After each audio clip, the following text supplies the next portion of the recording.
Dry ফ্রুটে ভরা দেখুন সুজির এই খাস্তা বিস্কিট কত সুন্দর হয়েছে দেখতে, কতটা ভালো লাগছে দেখুন। এইভাবে বিস্কিট তৈরি করে আপনারা ঘরে 6 মাস রেখেও কিন্তু খেতে পারবেন, খেতে কিন্তু অসাধারণ লাগবে সকাল বিকেল চায়ের সঙ্গে।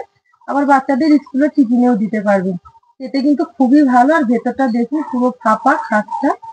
তাই আমার অনুরোধ রইল এইভাবে একবার বিস্কিট তৈরি করে খাওয়ার। নমস্কার বন্ধুরা, আপনাদের সবাইকে অনেক অনেক স্বাগত জানাই কাজলির বিস্কুট রান্নাঘরে। তো প্রতিদিনের মতো আবারও নতুন একটা রেসিপি নিয়ে চলে এসেছি।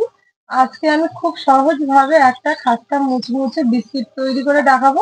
আর প্রত্যেকটা বাড়ির বাচ্চারাই কিন্তু সকাল বিকেল বিস্কিট চেয়ে থাকে। যদি আমরা একদিন বিস্কিট তৈরি করে সারা মাস ঘরে রেখে খেতে পারি, সকাল হলেই কিন্তু সকাল বিকেল আমাদের চা আর বিস্কিটের প্রয়োজন হয়। তাই খুব কম খরচেই যদি আমরা সারা মাসের জন্য স্টোর করে রাখতে পারি বিস্কিট তৈরি করে, তাহলে কিন্তু আমাদের খুবই ভালো হবে। তো সেইভাবেই একটা সহজভাবে বিস্কিট তৈরি করে দেখাবো। বিস্কিটটা যেমন দেখতে সুন্দর হবে, মুচমুচে খাস্তা, খেতেও কিন্তু ভীষণ ভালো লাগবে। তাই আমার অনুরোধ রইল ভিডিওটা কোথাও না টেনে শুরু থেকে শেষ পর্যন্ত দেখার। আশা করছি আজকের রেসিপি দেখতে আপনাদের অনেক বেশি ভালো লাগবে। তাহলে চলুন এবার বিস্কিট তৈরি করতে শুরু করে দিই। বিস্কুট তৈরির জন্য সুজি লাগবে, তো তার জন্য এখানে আমি ছোট বাটি মেপে 1 বাটি সুজি নেব। তো এখানে আমি 1 বাটি সুজি নিয়েছি, একটা থালাতে ঢেলে নেব। 1 বাটি সুজির জন্য এখানে নেব আমি হাফ বাটি গমের আটা, আর দেবো 3 চামচের মতো শুকনো নারকেলের গুঁড়ো। যে বাটি মেপে আমি সুজি নিয়েছি সেই বাটি মেপে হাফ বাটির একটু কম দেব চিনির গুঁড়ো, আর দেব 4টে ছোট এলাচ আধ ভাঙ্গা করে নিয়েছি শিলে, আর দেব 3 চামচের মতো সাদা তিল, আর দেবো সামান্য পরিমাণে লবণ। বিস্কিট তৈরিতে কিন্তু অবশ্যই করে একটু লবণ দিলে বিস্কিট গুলো খেতেও ভালো লাগবে। এবার শুকনো উপকরণগুলো সবকিছু খুব ভালো করে এভাবে মিশিয়ে নেব। এবার এখানে আমি তেল নিয়েছি, এবার তেলটা অল্প অল্প করে দেব, আর খুব সুন্দর করে হাত দিয়ে মেখে নেব, মানে ভালো করে ময়াম করে নিতে হবে।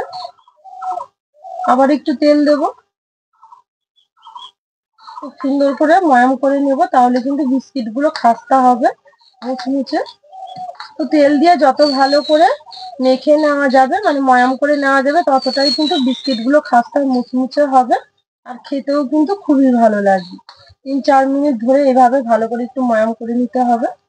তো দেখুন একটু সময় দিয়ে ভালো করে আমি ময়াম করে নিয়েছি। হাত দিয়ে এইভাবে চেপে ধরলে কিন্তু একটা দইয়ের আকৃতি নিচ্ছে। তো এই সময় বুঝে নিতে হবে যে খুব ভালো করে সবকিছু ময়াম করে নেওয়া হয়ে গেছে। এবার আমি মেখে নেওয়ার জন্য এখানে দুধ নিয়েছি, এবার দুধ দিয়ে অল্প অল্প করে মেখে নেব। আপনারা চাইলে কিন্তু দুধের জায়গায় জল দিয়েও মেখে নিতে পারবেন, তবে দুধ দিয়ে দেওয়ার কারণে কিন্তু বিস্কিট গুলো খুব সুন্দর একটা ফ্লেভার হবে, আর সফট হবে, খেতেও কিন্তু ভীষণ ভালো লাগে। অল্প অল্প করে দুধ দিয়ে মেখে নিতে হবে। এই ডোটা কিন্তু একটু শক্ত করে তৈরি করে নিতে হবে, তার জন্য কিন্তু বারে বারে দিতে হবে। আপনারা দেখতেই পাচ্ছেন আমি কিন্তু খুব বেশি করে দিচ্ছি না, একদম অল্প করে। তো এখানে দেখুন আমার কিন্তু আর দুধ লাগবে না। এইভাবে একটু সময় নিয়ে মেখে নিলেই কিন্তু খুব সুন্দর একটা শক্ত টাইপের ডো তৈরি হয়ে যাবে। আর এখানে আমি কিছু ড্রাই ফ্রুট নিয়েছি, বাদাম নিয়েছি, আমন্ড আর কাজু, ছোট করে সবগুলোই আমি কেটে নিয়েছি ছোট ছোট করে। এবার এগুলো বিস্কিটের মধ্যে দিয়ে দেবো, মানে ডোয়ের মধ্যে। তো এগুলো দেওয়ার জন্য কিন্তু বিস্কিট গুলো দেখতেও সুন্দর লাগবে, আর খেতেও কিন্তু খুবই ভালো লাগবে। তো সবকিছু দেওয়ার পর আবারও খুব ভালো করে মেখে নেব। তো দেখুন চেপে চেপে এইভাবে কিন্তু খুব সুন্দর একটা ডো তৈরি করে নেব। দেখুন এখানে আমি খুব সুন্দর ভাবে একটা শক্ত টাইপের ডো তৈরি করে নিয়েছি। এবার এটা আমি 10 থেকে 15 মিনিটের জন্য ঢেকে রেস্টে রেখে দেব। এই ডোটা কিন্তু আমার 15 মিনিটের মতো রেস্টে রেখে দেওয়া হয়ে গেছে, আর দেখুন কতটা সুন্দর হয়েছে। এবার আমি এখান থেকে ছোট ছোট করে লেচি কেটে নেব।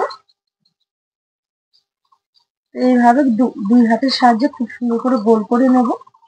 তো দেখুন এইভাবে গোল করে নিয়েছি, খুব সুন্দর ভাবে একটা গোল করে নেওয়া হয়ে গেছে। আবারও বাকিগুলো আমি এভাবে গোল করে নেব।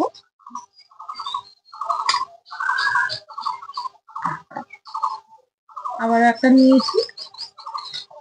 তো সম্পূর্ণ ডোটাই কিন্তু আমি একইভাবে গোল করে আগে নেব প্রথমে, দেখুন এখানে আমি পুরো ডোটাই ছোট ছোট করে লেচি কেটে এভাবে সুন্দর করে গোল করে তৈরি করে নিয়েছি। এবার এখানে আমি একটা প্লেটে 2 থেকে 3 চামচের মতো তিল নিয়ে নেব। নেওয়ার পর তিলের উপরে আমি এই একটা ডো এভাবে বসিয়ে দেব। বসিয়ে দেওয়ার পর এরকম একটা বাটি নিয়েছি আমি, এই বাটির পেছনের অংশটা দিয়ে এইভাবে হালকা হাতে একটু চেপে দেবো। দেখুন এইভাবে একটু চেপে দিতে হবে। তো এইভাবে একটু আমন্ড বা যে কোনো ড্রাই ফ্রুট এইভাবে একটু দিয়ে দেবো। তো দেওয়ার পর দেখুন কতটা সুন্দর হয়েছে। আর এগুলো একটু ধারগুলো হাত দিয়ে এইভাবে সমান করে নেব। এইভাবে কিন্তু সম্পূর্ণ বিস্কিট গুলো তৈরি করে নিতে হবে। এখানে আমি একটা বিস্কিট তৈরি করে নিয়েছি, আর কতটা সুন্দর লাগছে দেখতে। এইভাবে সম্পূর্ণ বিস্কিট গুলো আমি তৈরি করে নেব। তো দেখুন আবারও একটা বিস্কিট একইভাবে তৈরি করে নিয়েছি। তো সবগুলোই এইভাবেই তৈরি করে নেব।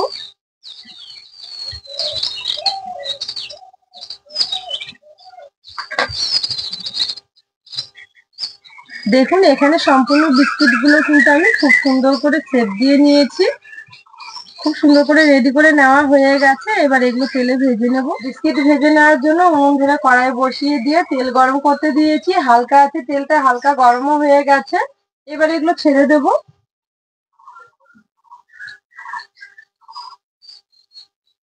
তো তেলটা কিন্তু বিস্কিট ভেজে নেওয়ার সময় প্রথমে খুব বেশি গরম করা যাবে না, একটু হালকা গরম করে নিতে হবে।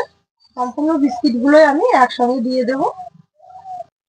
তেলটা একটু এইভাবে খেলিয়ে দেব। এবার আমি উল্টে দেব। একদিকে হালকা একটু হয়েছে।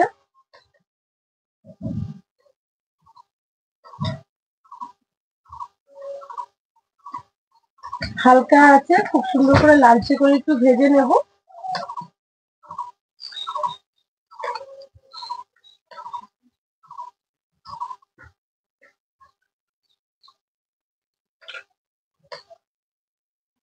এদিকে বিস্কিট গুলো হালকা আছে, খুব সুন্দর করে ভেজে নিয়েছি। এবার তুলে নেব তেল থেকে।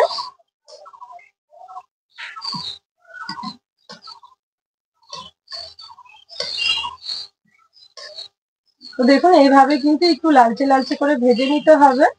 এগুলো যখন পুরোপুরি ঠান্ডা হয়ে যাবে খুব সুন্দর খাস্তা আর মুচমুচে হবে। কতটা সুন্দর হয়েছে দেখুন।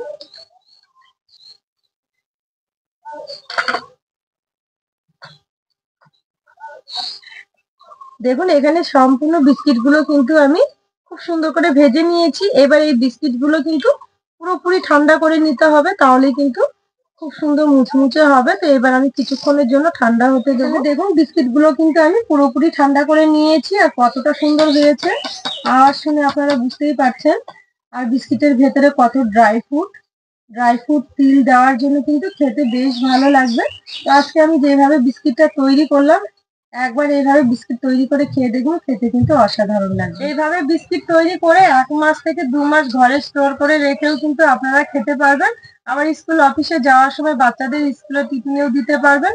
সকাল বিকাল চায়ের সঙ্গেও কিন্তু খেতে খুবই ভালো লাগবে।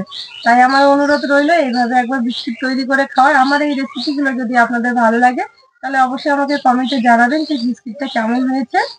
আমার এই রেসিপিগুলো ভালো লাগলে আমার চ্যানেলটি একবার সাবস্ক্রাইব, লাইক, শেয়ার করে পাশে থাকবেন। পাশে থাকা বেল আইকনটি ক্লিক করবেন সবার আগে নোটিফিকেশন গুলো পাওয়ার জন্য। ফেসবুক পেজ থেকে দেখলে পেজটা একবার ফলো করবেন। আজকে রেসিপিটা এখানেই শেষ করলাম। সবাই খুব ভালো থাকবেন, সুস্থ থাকবেন। আবার দেখা হবে এরকম নতুন কোনো রেসিপি নিয়ে।